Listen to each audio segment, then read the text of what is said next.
Recording मैं दोबारा से स्टार्ट कर देता हूँ।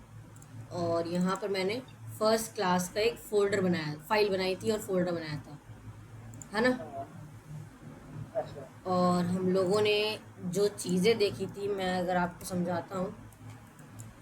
ये हमारे पास कौन सी चीज़ें हैं। ओके, लेट मी सी। हम लोगों ने कहाँ गया, अच्छा यहाँ पर हमने देखा था ना, यहाँ पर। हाँ। जी जी, ये सारी चीज़ें हम लोगों ने देखी थी, है ना। हाँ। ओके, तो हम लोगों ने यहाँ तक देख लिया था कि कैसे कोई भी फाइल को, फोल्डर को बनाते हैं, HTML क्या होता है, CSS क्या होती है, एंड जावास्क्रिप्ट। ये सारी चीज़ें हम लोगों ने पढ़ ली थी। तो पिछली क्लास में कोई हाँ। सवाल है आपका या कोई भी क्वेश्चन है तो आप मुझसे। Okay, correct. तो मैंने यहाँ पर क्या किया, यहाँ पर मैं इसे ओपन कर देता हूँ विजुअल स्टूडियो कोड के अंदर। दो तरीके बताए थे मैंने, एक ही तरीका बताया था शायद, CMD कोड स्पेस डॉट। लेकिन अभी मैं दूसरी तरीके से कर रहा हूँ, राइट क्लिक और ओपन विद कोड। तो ये दोनों तरीके इजीली आप ट्राई कर सकते हैं। अब हम लोग, जी बोले। ए वाला ज़्यादा ईज़ी है ना? जी, ये वाला मैं ज़्यादा ना इजी। मैं पंजाबी बोल रहा हूँ कि पंजाबी बोलना ज़रूरी है मेरे पास। ऐसा सुनना पड़ता है। ऐसा तो नहीं? नहीं नहीं, कोई मसला नहीं। मैं यहाँ पर बुक ओपन कर लेता हूँ और हम स्टार्ट करते हैं अपनी क्लासेस को। जल्दी से बुक ओपन हो जाती है। एंड यहाँ पर हमारा फर्स्ट चैप्टर है स्ट्रक्चर। एंड स्ट्रक्चर के अंदर हम लोगों को देखना है कि स्ट्रक्चर्स क्या होते हैं HTML के अंदर। एंड आज की क्लास के अंदर जो है ना, इसी फर्स्ट चैप्टर को हम कवर करेंगे इंशाल्लाह। फर्स्ट ऑफ ऑल अगर आप यहाँ पर देखें, इस चैप्टर के अंदर इन लोगों ने बताया है कि कैसे आप कोडिंग करते हैं। अगर मैं आपको एग्जांपल दूं, आप कोडिंग, आपने कोडिंग देखी होगी, सी में देखी होगी, C++ में देखी होगी। यानी कोडिंग करने के लिए अलग अलग तरीके यूज होते हैं। ओके, हाँ। जैसे अगर आपने शायद C++ यूज किया होगा तो उसके अंदर वेरिएबल्स होते हैं, इंट होता है। उसके हाँ। अंदर और भी बहुत सारी चीज़ें होती हैं, थोड़ी बहुत नॉलेज है मुझे, तो इस तरीके से चीज़ें होती हैं। अब इसी तरीके से HTML के अंदर होते हैं टैग्स। यानी HTML के अंदर आप टैग्स बनाते हैं। हाँ। ये तो मैं उसमें डिफरेंस कर रहा था कोडिंग स्टाइल का, कोडिंग डिफरेंस का। इन दोनों में अलग तरीके से कोडिंग होती है और हर एक लैंग्वेज को कोडिंग करने का एक अलग तरीका होता है। अब ये सही। टैग्स क्या होते हैं ये हमें समझना है। अगर मैं यहाँ पर आता हूँ तो इन लोगों ने क्लोजर लुक टू टैग्स दिया हुआ है कि टैग्स होते क्या हैं। मेनली तीन टाइप्स ऑफ टैग्स होते हैं। सही, कितने टाइप्स ऑफ टैग्स होते हैं? इंडेक्स का। 3 टाइप्स ऑफ टैग्स। कौन कौन से होते हैं?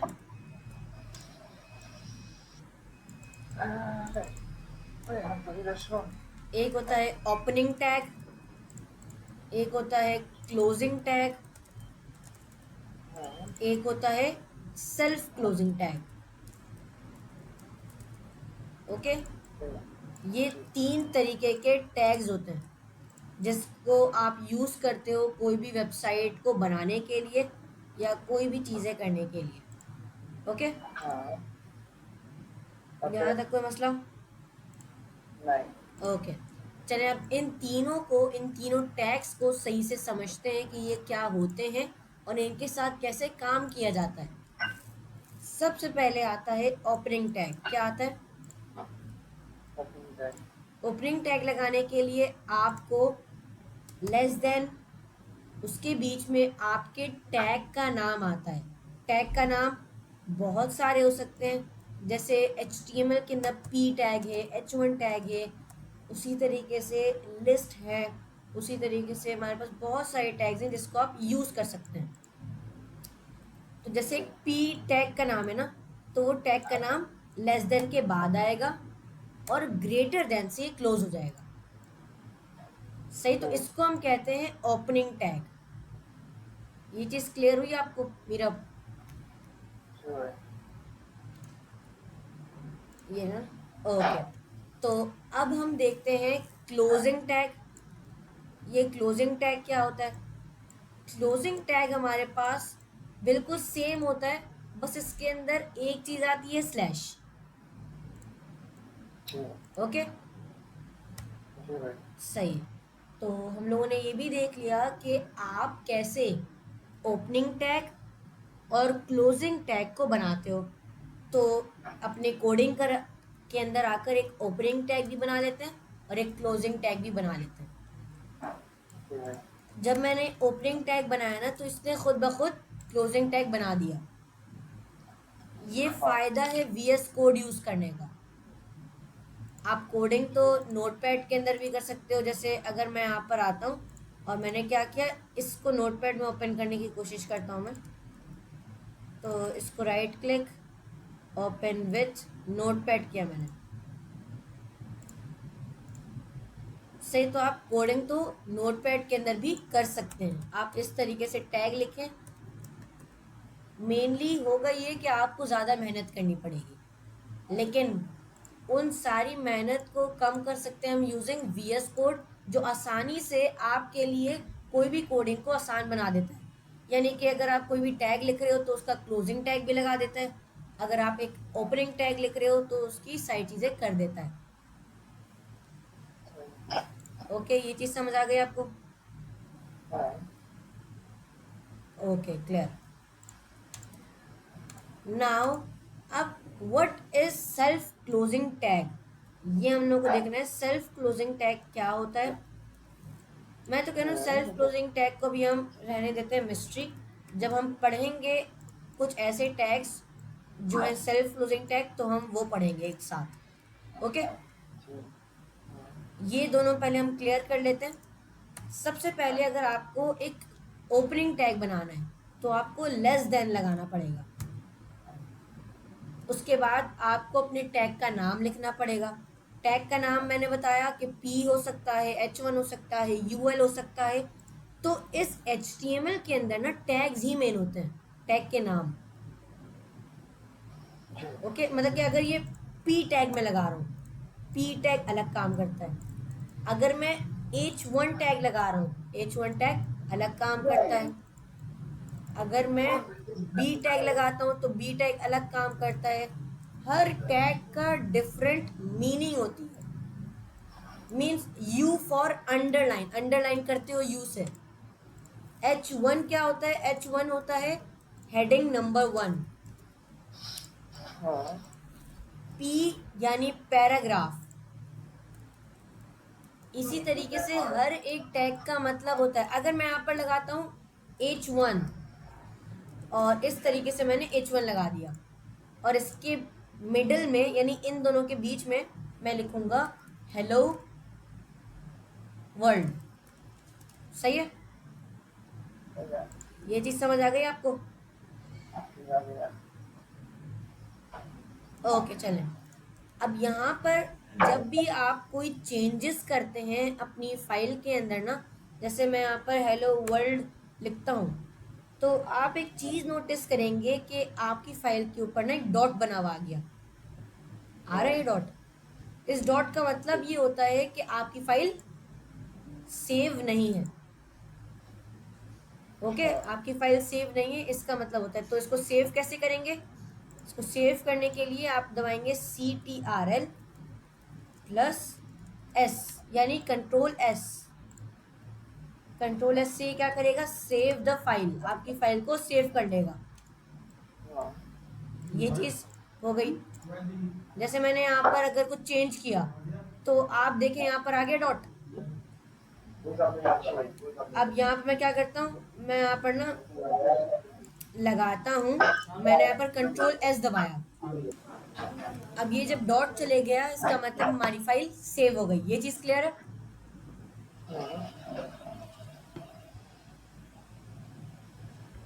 अब मैं यहाँ पर क्या करूँ? करना ये है कि जो मैंने कोडिंग की है, अब मुझे ये मालूम करना है इसका आउटपुट क्या आएगा। यानी अभी तक तो हम लोगों ने फाइल बनाया और उसके अंदर कोड किया, बस एक लाइन लिखी है जो है ओपनिंग और क्लोजिंग टैग। सही है, इसको हम थोड़ा सा दोबारा देख लेते हैं। ओपनिंग और क्लोजिंग टैग आप इस तरीके से लगाते हैं, लेस देन, और इसके बीच में आता है कोई भी टैग का नाम। क्या आता है? टैग का नाम कुछ भी हो सकता है, UL, H1, paragraph, bold, QL, इस तरीके से बहुत सारे टैग्स के नाम होते हैं HTML के अंदर जो आप लिखते हैं। तो मैं इसके बीच में अभी लिख रहा हूँ H1। क्या लिखा मैंने? और इसको मैं ग्रेटर देन से बंद कर दूंगा, तो आप देखें इसका क्लोजिंग टैग खुद बंद हो गया। ये कमाल है VS कोड एडिटर का। और इसके अंदर मैं इसके मिडल में कोई भी टेक्स्ट लिखता हूँ, मैंने लिखा हेलो वर्ल्ड। ओके, अब मैंने आपको बताया जब भी आप कुछ चेंज करेंगे तो ऊपर बना हुआ आएगा एक डॉट, ये डॉट आएगा। तो इस डॉट का मतलब ये है कि आपकी फाइल सेव नहीं है, तो आपको Ctrl+S प्रेस करना है ताकि ये सेव हो जाए। नाउ इट इज सेव्ड, तो ये डॉट चला गया। यहाँ तक क्लियर है? अब मैंने कहा कि मुझे इस फाइल का आउटपुट चेक करना है, यानी जो मैंने इतनी कोडिंग की है, व्हाट इज द आउटपुट। तो आउटपुट कैसे चेक करेंगे? सबसे पहले तो ये मेरा फोल्डर था, इस पर मैं डबल क्लिक करूंगा। कर दिया मैंने, तो ये फोल्डर ओपन हो गया। अब आप इस फाइल को राइट क्लिक करके ओपन विथ गूगल क्रोम कर दें या माइक्रोसॉफ्ट एज कर दें या जो भी आप सॉफ्टवेयर यूज करते हैं वो यूज कर लें। मैंने गूगल क्रोम सेलेक्ट किया। क्या हुआ आप देख रहे हैं? डायरेक्ट ओपन हो जाएगी ना? हाँ, ये डायरेक्टली ओपन हो गई और जो मैंने हेलो वर्ल्ड लिखा था वो यहाँ पर आ गया। यहाँ पर जो है हम लोगों ने इसी तरीके से लाइन बाय लाइन इस बुक की मदद से टैग्स पढ़ने। Like the first one is P tag. तो what is a P tag? P tag basically use for paragraphs, यानी आप अगर कोई पैराग्राफ लिखना चाहते हैं P टैग का यूज करें। जैसे मैं यहाँ पर पैराग्राफ लिखना चाहता हूँ, देयर आर, मैं यहाँ पर लिखता हूँ अपने बारे में इंट्रोडक्शन लिख देता हूँ। I am Kashan Adnan, a 13 years old boy, a full stack developer, या जो भी आप चीज़ें लिखना चाहते हैं वो अपने बारे में या कोई भी पैराग्राफ आप लिख सकते हैं। ओके, अब यहाँ पर जब मैंने किया इसे कुछ चेंजेस की तो आप देखेंगे यहाँ पर डॉट आ गया, तो मुझे इसे Ctrl+S करना पड़ेगा ताकि ये सेव हो जाए। अब यहाँ पर इसका आउटपुट ओपन करने के लिए हम दोबारा नहीं जाएंगे, हम अपने गूगल क्रोम पर ही जाएंगे और यहाँ पर करेंगे रिफ्रेश। इस बटन पर क्लिक करके, ये आप लोगों को दिख रहा होगा, ये रीलोड का बटन है, इस पर हम क्लिक करेंगे तो ये रिफ्रेश हो जाएगा एंड आप देखेंगे आपको पैराग्राफ मिल रहा है। तो ये है HTML के टैग्स जो आपके टेक्स्ट को कोई भी फॉर्मेट में दिखा सकते हैं। और भी चीज़ें हम कर सकते हैं इसके अंदर, लाइक इमेजेस ऐड करना, बुलेट लिस्ट बनाना, फॉर्म्स बनाना, टेबल्स बनाना। यानी अगर मैं अभी एक वेबसाइट पे काम कर रहा था, अभी इस क्लास से पहले मैं ये ऐप बना रहा था, ये हमारी आगाज़ टेक की ऐप है। तो आप इसके अंदर देख सकते हैं कुछ इनपुट्स दिख रहे हैं, ये है फॉर्म्स, ये आपको दिख रहे हैं डाटा शो हो रहा है किसी भी यूज़र का, ये है टेबल, इसके अंदर कुछ बटन्स हैं। तो ये सारी चीज़ें HTML की मदद से बनी हैं। और अगर आप किसी भी वेबसाइट के अंदर चले जाते हैं तो वो सारी चीज़ें किससे बनती हैं? HTML से ही तो स्टार्ट होती हैं। और उसी के बाद इसके अंदर जो कलर्स आते हैं, अलाइनमेंट आती है, बॉर्डर आता है, डिज़ाइनिंग आती है, वो आती है CSS की मदद से। यहाँ तक क्लियर है? सो हमारा जो फर्स्ट चैप्टर था था about HTML structure and tags. तो हम लोगों ने टैग्स तो पढ़ लिया, अब हम पढ़ते हैं स्ट्रक्चर के बारे में। यानी कि अगर आप कोई वेबसाइट बना रहे हो तो उसका एक स्ट्रक्चर होता है, मतलब एक तरीका होता है, एक मैनर होता है। तो ये जो अभी मैंने डायरेक्टली कोड लिखा ना, ये मैनर के खिलाफ है। ये तो मैंने बस आप लोगों को एग्जाम्पल समझाने के लिए लिख दिया। लेकिन अगर आप जब कोडिंग करोगे तो आपको इसका एक स्ट्रक्चर लिखना पड़ता है। क्या लिखना पड़ता है? स्ट्रक्चर लिखना पड़ता है। तो स्ट्रक्चर क्या होता है? स्ट्रक्चर कोई इतनी रॉकेट साइंस नहीं है, इसके अंदर ही टैग्स यूज होते हैं। आपको 3 टैग्स यूज करने पड़ते हैं स्ट्रक्चर बनाने के लिए। कौन कौन से? HTML टैग आएगा। अब ये मैंने कैसे लिखा? ये मैंने लिखा HTML, तो इसने मुझे एक सजेशन दे दी, और जब मैंने सजेशन पर क्लिक किया तो इसने मुझे पूरा टैग बनाकर दे दिया, ओपनिंग और क्लोजिंग। अब इसके अंदर मैं क्या करूंगा? एंटर दबाकर 2 टैग्स और लगाऊंगा। एक होगा हेड और एक होगा बॉडी। तो ये हमारे पास है, इसको मैं ओपन कर लेता हूं, ये रहा। तो अब ये हमारे पास कहलाता है द स्ट्रक्चर ऑफ HTML, जिसके अंदर हम अपने काम को कर रहे होते हैं। ओके, अब हमारी जो मेन कोडिंग आएगी वो आएगी बॉडी के अंदर। बॉडी मेनली है क्या? जो आपको वाइट स्क्रीन दिख रही है, जितनी भी वाइट स्क्रीन है, दैट इज बॉडी। अब हेड क्या है? हेड सिंपल, ये जो टॉप में आपको एक बार दिख रहा है ना, इससे आप हेड समझ लें, दैट इज कॉल्ड हेड। अब यहाँ पर आप देख सकते हैं हमारी वेबसाइट के टॉप पर क्या लिखा हुआ आ रहा है। लेकिन अगर मैं जाता हूँ youtube.com पर, ये YouTube की वेबसाइट है,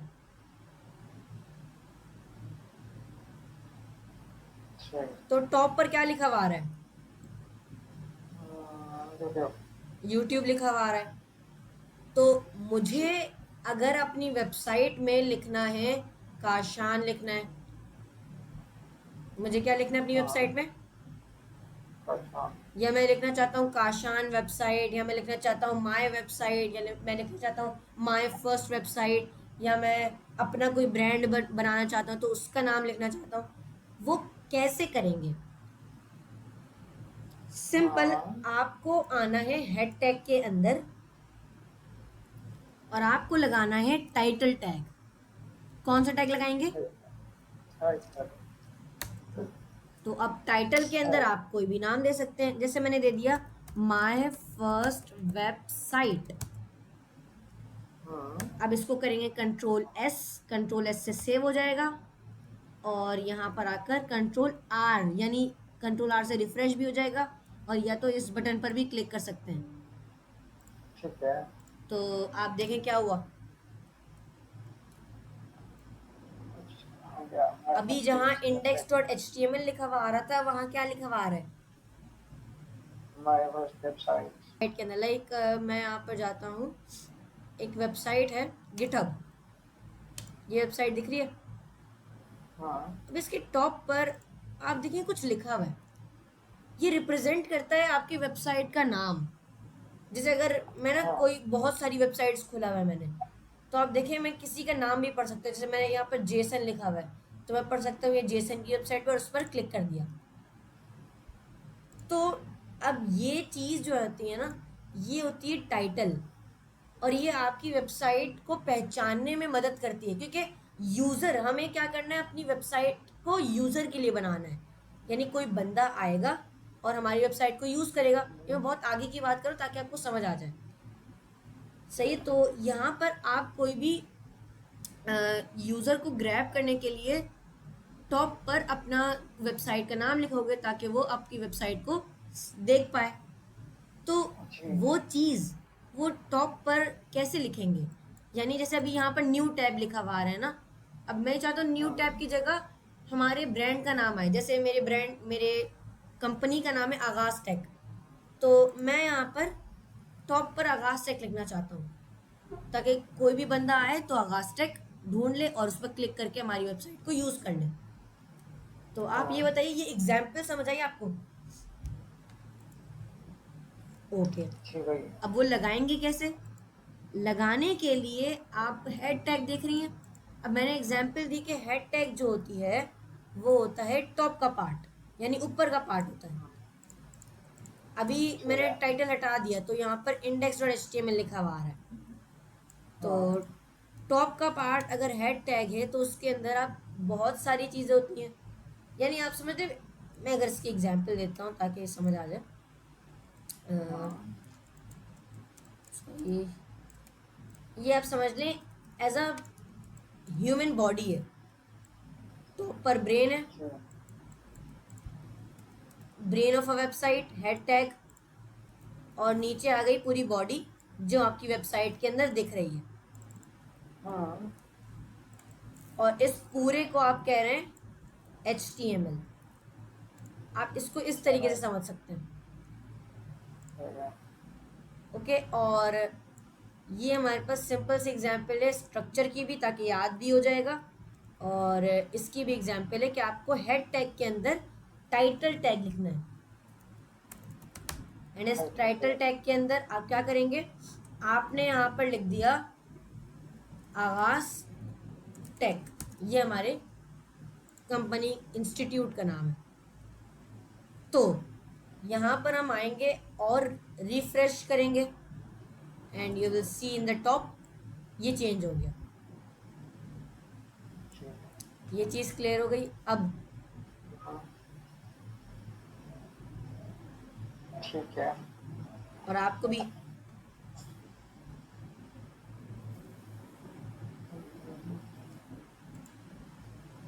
ठीक है।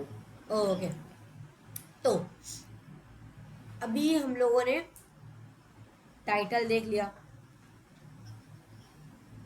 अब हमारे पास फर्स्ट चैप्टर जो था ना आज की क्लास के अंदर हम लोगों ने वो कवर कर लिया।